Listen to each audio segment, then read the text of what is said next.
Bonjour à tous, j'espère que vous allez tous très bien. Aujourd'hui une nouvelle vidéo, deuxième de ce type sur ma chaîne je pense, puisque comme vous l'avez vu dans le titre, ce sera un tag. J'avais envie de faire un tag, voilà, aujourd'hui c'était l'envie du jour, donc j'en ai trouvé un qui me paraissait assez sympa, les questions me paraissaient assez sympas, même si il date pas d'aujourd'hui, clairement pas, puisque il date d'à peu près 2015-2016. Voilà, c'est pas tout jeune, donc personne ne le fera à part moi, mais bon, c'était le kiff du jour, donc pourquoi pas. Donc du coup, j'ai trouvé ce tag sur un blog livresque qui s'appelle Les papiers de Miss Turner. Je ne sais pas si vous connaissez. Je mettrai le lien du blog, du tag sur le blog dans la barre d'infos si vous voulez le refaire. Et donc on va commencer tout de suite. Du coup, première question. Plutôt corne ou marque-page? Alors, marque-page. Sachant que tout peut me servir de marque-page. Je peux prendre une feuille de papier devant moi, alors que j'aurai un marque-page à côté de moi, hein, mais ça c'est pas grave. C'est vraiment le premier truc qui me tombe sous la main, me sert de marque-page. Mais il est hors de question de corner mon livre pour moi. Enfin, j'arrive pas à l'abîmer sciemment. Je suis encore dans le truc du livre en très très bon état pour le garder le plus longtemps possible et avoir le plaisir de le lire le plus longtemps possible. Ce qui en soi est peut-être débile vu qu'un livre corné, c'est la même histoire, donc le plaisir est le même. Mais je sais pas, pour moi c'est définitivement marque-page. As-tu déjà reçu un livre en cadeau? Évidemment. Oui, enfin je veux dire, le livre c'est, je pense, le cadeau le plus basique. Enfin, pas dans le sens péjoratif, c'est ça le mot, mais dans le sens où quand on connaît pas trop la personne, on se dit un livre ça peut toujours faire plaisir. Ce qui en soi est assez risqué maintenant que j'y pense, puisque si on connaît pas les goûts, il y a moyen de se planter. Mais je sais pas, j'ai l'impression que beaucoup de gens, quand ils ne savent pas quoi acheter, vont acheter un livre. C'est peut-être mon cas, peut-être. Mais du coup, ce qui fait que j'en ai reçu pas mal, oui. Et en général, c'est une bonne pioche. Il est arrivé qu'il y ait des petits couacs, mais je me dis qu'au final, même si c'est pas forcément mon genre, ça me permet de découvrir un genre vers lequel je serais pas allée. Troisième question, lis-tu dans ton bain? Alors, je n'ai pas de baignoire, donc ça va être compliqué de lire dans un bain. Mais quand j'en avais, ça ne m'arrivait jamais, parce que j'ai trop peur d'abîmer mes livres, encore une fois. Je sais qu'il existe des espèces de petites tables à mettre dans son bain pour pouvoir lire, justement, donc pourquoi pas un jour tester avec ça. Mais j'ai trop peur de le mouiller et qu'après les pages elles gondolent, etc. En plus, je suis Miss Maladroite, donc c'est un coup à avoir un livre trempé dans l'eau, c'est pas la peine, clairement pas. Donc non, ça ne m'est encore jamais arrivé. 4. As-tu déjà pensé à écrire un livre? Alors, oui, mais pas vraiment sérieusement. Quand j'étais jeune, j'avais commencé à écrire un roman policier, puisque c'était vraiment le genre de livre que je lisais tout le temps, je lisais que ça. Mais j'ai jamais vraiment pris le temps de me mettre dedans à fond, parce que j'ai toujours eu d'autres trucs à faire, et puis j'ai toujours eu cette peur de pas avoir de l'inspiration jusqu'au bout, de me retrouver bloquée, et je me dis, j'ai aucune formation en lettres, tout ce que j'ai comme bagage en fait c'est mes lectures, et je me sentais pas... comment dire, je me sentais pas digne, mais j'avais pas le droit d'écrire un livre en fait, tout simplement. Ce qui maintenant me paraît bête vu que je vois le nombre de gens qui écrivent un livre parce que c'est leur kiff et que je me dis que je pourrais faire la même chose. Après on parle pas forcément d'un roman publié, hein, parce que là c'est encore autre chose, il faut que la qualité elle soit là, etc. Mais un roman pour le kiff, je pense que... Alors j'ai déjà pensé c'est sûr, et je pense que peut-être un jour je le ferai. Pas tout de suite, clairement pas. Mais oui, pourquoi pas. Que penses-tu des séries de plusieurs tomes? Alors, j'ai rien contre, clairement. Je préfère avoir une série en 3 tomes qu'un one-shot où tout ne va pas être détaillé parce que on ne veut surtout pas faire de série et que du coup, y a la moitié des choses dont tu comprends pas tellement ça va vite. Ou je préfère aussi une série de 3 tomes à un gros pavé de 1500 pages. Pour moi, c'est rédhibitoire. Mais par contre, quand une série fait énormément de tomes et que j'ai envie de la commencer, c'est vrai que si elle fait 15 tomes, je vais avoir beaucoup de mal à me lancer dedans par découragement en fait. Soit il faut que je la lise au fur et à mesure pour ne pas perdre le rythme et puis pour pas me rendre compte de l'immensité de ce qu'il y a à lire, soit je vais pas l'acheter. Donc les séries c'est bien, mais court c'est pas mal. Après il y en a des longues qui sont bien, mais c'est rare je trouve. Et puis surtout c'est rare que ça ne s'essouffle pas. 6e question, as-tu un livre culte ? Alors je pense que beaucoup de gens ont répondu la même chose que moi, qui est donc Harry Potter. C'est un peu cliché mais c'est vrai. J'ai 25 ans, donc j'ai grandi avec Harry Potter. Je pouvais m'identifier au personnage, donc je pouvais m'imaginer vivre ce qu'il avait vécu. Bon, la magie en moins, parce que j'ai toujours pas reçu ma lettre pour être admise à Poudlard, mais ça c'est un autre débat. Mais je pouvais m'identifier au personnage, donc j'ai appris ce que c'était la lecture avec plus ou moins Harry Potter, parce que je pense que je lisais d'autres livres à l'époque, mais je m'en souviens pas, ils m'ont pas marqué autant. Et donc, c'est le livre avec l'univers le plus riche dont je me souviens de cette période. Et je pouvais vraiment m'embarquer dedans, et donc j'avais plus qu'une envie en fait, c'était de lire pour pouvoir m'embarquer dans des univers, et j'ai découvert ça avec Harry Potter. Voilà, je sais pas si ça a un sens, pour moi ça en a un, débrouillez-vous avec ça. 7e question, aimes-tu relire ? Alors, pas vraiment, parce que, bon, mis à part Harry Potter, que je ne considère pas comme un livre lambda où là je peux le relire sans aucun problème 3 fois de suite. Je vais avoir du mal à relire un livre parce que, en fait, j'ai une mémoire pourrie, donc je me souviens pas de livre. Donc au moment où je vais reprendre le livre, je vais me dire bah trop bien, je vais redécouvrir l'histoire. Et en fait, au fur et à mesure du livre, je vais me rappeler de choses qui se passent plus tard et ça va m'empêcher de vraiment profiter du moment présent dans le livre en fait. Mon cerveau, il va tout le temps essayer de comprendre en disant ah oui mais il arrive ça, donc peut-être que ça c'est ça, machin. Et c'est pas forcément ce que je recherche dans la lecture. Pour moi, c'est vraiment me laisser embarquer, mettre le cerveau en mode off. Et voilà. Et donc pour ça, j'aime pas trop relire. Après, j'avoue qu'il m'est arrivé de relire par exemple des sagas comme Twilight, Hunger Games. J'ai prévu de les relire. Mais parce que ça fait tellement longtemps que je les ai lus que je sais que mon cerveau de toute façon il sera en mode off puisque je me rappelle de rien. Et je me rends compte qu'en fait quand les livres sont adaptés en film, j'ai plus de facilité à les relire. Je sais pas pourquoi. Peut-être parce que comme il a été adapté en film, je me dis bah ce que tu te rappelles c'est pas forcément dans le livre, c'est peut-être dans le film. Donc juste cerveau tais-toi et puis tu verras bien quoi.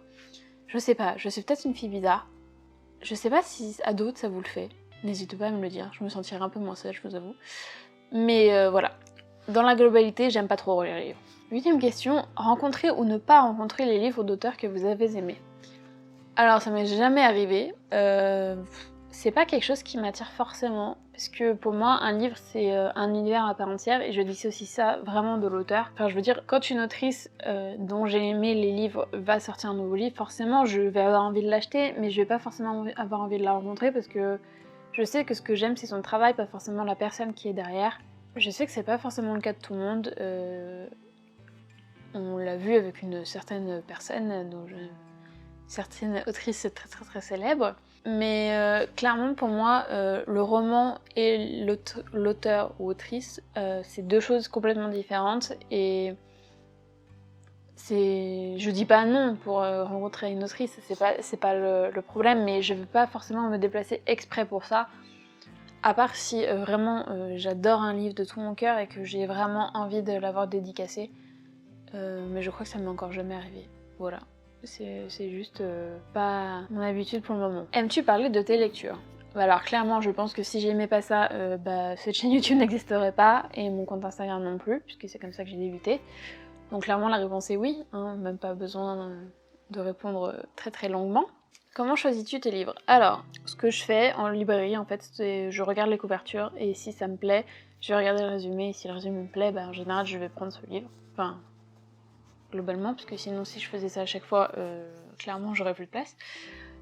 Et pour ce qui est sur les réseaux sociaux, comment je repère un peu les livres qui me plaisent, c'est que je me base beaucoup sur les avis des gens. Je vais regarder sur Livre Addict aussi les notes que ont les livres pour voir un peu la vie globale et puis si ça me donne envie de le lire ou pas. Et je vais aussi regarder, ce qui est pratique sur Livre Addict, pardon, on a des petits commentaires pour chaque livre. On peut laisser un petit commentaire mais vraiment pas long. Et du coup ça me donne un peu une idée de ce que va être le livre sans pour autant me spoiler parce qu'en 3 livres t'as juste pas le temps de spoiler. Et donc je fais ça. Mais je regarde pas trop les critiques etc. pour ne pas me spoiler justement. Une lecture inavouable. Non. Enfin il n'y a aucune lecture qui est inavouable en fait. Chacun lit ce qu'il veut et il y a de tous les genres. Il y a de tous les livres pour tout le monde. Enfin il y a forcément quelqu'un qui va aimer un livre et c'est ok. Enfin, ce serait pas drôle si tout le monde aimait tous les livres en fait. Déjà, il y aurait pas autant de livres. Et oui, non, clairement, j'ai pas de lecture inavouable. J'assume tout ce que j'aime. Des endroits préférés pour lire. Ici, clairement, je lis dans mon lit le soir. Sinon, je lis dans mon salon, j'ai une espèce de petit fauteuil où je me calme souvent là-bas avec un plaid. Mais globalement, sinon, je lis beaucoup aussi dans les transports en commun, donc dans le métro, dans le train, donc ça change un peu. J'ai pas d'endroit précis où il faut absolument que je lise à chaque fois.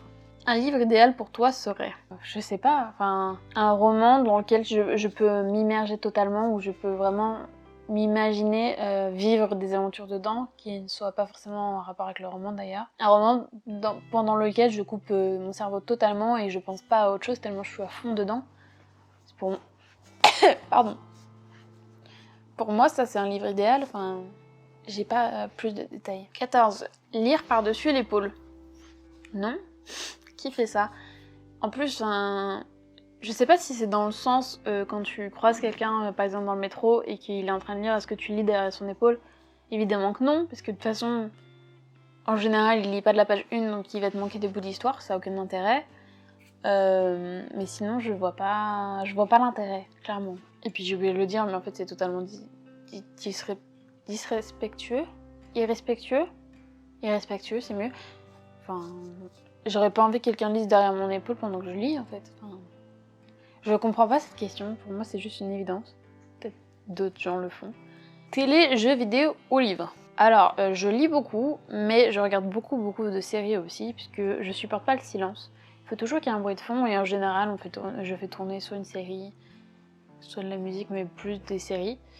Du coup, en premier, télé. Deuxième, lecture. En ce moment, clairement, je lis beaucoup plus. Et troisième, jeux vidéo, puisque maintenant, j'ai juste plus le temps. Même si avant, je pense que les jeux vidéo passaient avant la lecture, maintenant, ça a bien changé. Je joue quasiment plus, j'ai pas le temps. 18. Que deviendrais-tu sans livre ? Je serais pas moi. Quand je m'ennuie, c'est le premier truc que je fais, ça m'aide à passer de bons moments, à ne plus penser à ce que je vis actuellement, en fait, à m'évader dans un autre monde, voilà. J'en ai besoin pour me détendre, donc je serais peut-être probablement quelqu'un de ultra stressé. Bon, je le suis déjà. Encore plus stressé. Donc ouais, voilà. Je m'imagine pas sans livre, c'est juste pas possible. Tu achètes un livre sur le net et tu le reçois abîmé. Que fais-tu ? Ça dépend à quel point il est abîmé. Si vraiment il y a des pages déchirées, il manque des choses qui fait qu'il n'est pas lisible dans l'état, évidemment que je le renvoie, parce que j'ai acheté un truc, donc c'est pour pouvoir le lire quand même. Après, si c'est juste une page cornée ou un peu déchirée, je pense que je vais le garder, je vais le lire. Je vais être un peu dégoûtée sur le coup, mais si ça gêne pas la lecture, tant pis. Quel est l'élément qui t'a donné le goût de la lecture ? Alors je pense que je sais que je vous en ai parlé tout à l'heure avec Harry Potter. C'est vraiment le fait de découvrir qu'on pouvait être immergé dans un univers et de penser à autre chose, de pas vivre sa vie à ce moment-là, et c'est vraiment ça qui m'a donné le goût de la lecture. Que pensez-vous de toutes ces adaptations cinématographiques ? C'est rare que j'aime l'adaptation cinématographique d'un livre, parce que, j'aime le film, mais je l'aime pas en tant qu'adaptation, c'est dur à dire. Pour moi, c'est deux choses complètement différentes en fait, parce qu'en général, ça raconte même pas la même histoire. Du coup, j'ai tendance à chercher les différences entre les livres et les films si j'ai le livre qui est frais dans la tête.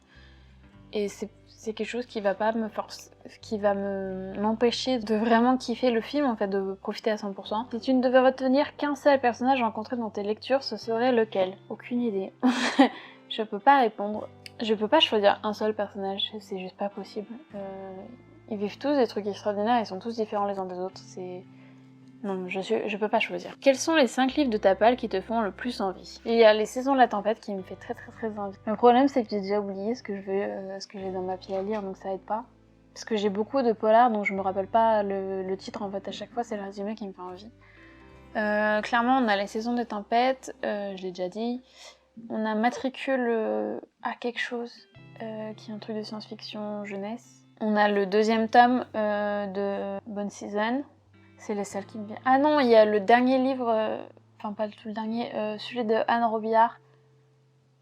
Les épées quelque chose. Je vous l'avais dit, ma mémoire c'est pourri. Je saurais pas vous en citer plus, c'est tout ce dont je me rappelle actuellement. Si tu ne pouvais plus lire qu'un seul type de livre, lequel ce serait? C'est dur à dire parce que pour moi il y a 2 genres de livres dont je pourrais plus me passer. Je pense que ce serait quand même le polar parce que c'est vraiment le genre qui m'a introduit à la lecture adulte et que je lis le plus. Mais le fantastique aussi c'est pas mal. Donc je dirais quand même plus le polar. Comment classez-vous vos livres dans votre bibliothèque? Au feeling, voilà. Il faudrait que je l'arrange un jour, mais globalement c'est plus... Non, plus par genre, par thème. Mais clairement, elle est pas arrangée de chez rangée. Quel personnage vous a le plus touché? Harry Potter, vu que j'ai grandi avec lui, forcément je pouvais m'identifier, donc c'était plus facile de m'imaginer ressentir ce qu'il ressentait. Plutôt papier ou numérique, si on vous offre une liseuse, vous l'utiliseriez? Alors si on m'offre une liseuse, c'est clair que je l'utiliserai. Je suis plus papier quand même parce que, je sais pas, numérique, j'ai du mal à me rendre compte de ce que j'ai. Mais c'est quand même bien pratique. Et en général, j'utilise plus le numérique pour les services presse, puisque c'est plus par là que sur Simplement qu'ils envoient les services presse. Donc je les lis dessus. Ça me gêne pas trop, mais je lis dessus que dans les transports en fait. Donc chez moi, je vais vraiment avoir plus envie de lire du papier parce que j'en ai l'opportunité et que le feeling est différent. Combien de temps mettez-vous pour lire un roman? Ça dépend de mon temps déjà, de si je suis à fond dans le roman ou pas, de si j'ai envie de lire à ce moment-là. Enfin, ça peut aller de 2 jours à 1 semaine ou 1 semaine et demie, ça dépend vraiment du roman. Vous est-il déjà arrivé d'abandonner un roman qui aurait été trop long? Clairement oui. Oui, je suis en général quand je m'ennuie dans un roman et que je sais que j'ai à me forcer pour lire, je l'abandonne et je préfère le reprendre plus tard à un autre moment. Me forcer pour lire, ça m'intéresse pas. Moi, ce qui m'intéresse, c'est de me divertir et de penser à autre chose. Aimez-vous prêter vos livres? Oui, j'ai aucun problème avec ça. J'adore faire découvrir des livres à d'autres personnes, donc si je peux en prêter, tant mieux. Y a-t-il une chose que vous détestez systématiquement dans un roman, un trait de caractère, une expression? Le seul truc qui me vient en tête, c'est que je suis pas vraiment fan des romances, donc quand je lis un livre de fantastique, jeunesse ou même policier et que je vois qu'il y a une romance, mais je sais à l'avance ce qui va se passer parce que c'est tellement stéréotypé, ça a tendance à m'énerver. La lecture est-elle ce qui vous passionne le plus? Oui, ça et l'informatique puisque c'est mon métier. Mais oui, c'est clairement une de mes plus grosses passions. BD, manga ou roman? Les 3.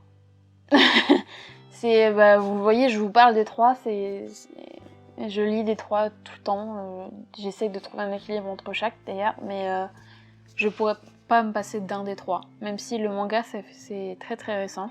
Je l'ai découvert grâce à mon copain d'ailleurs.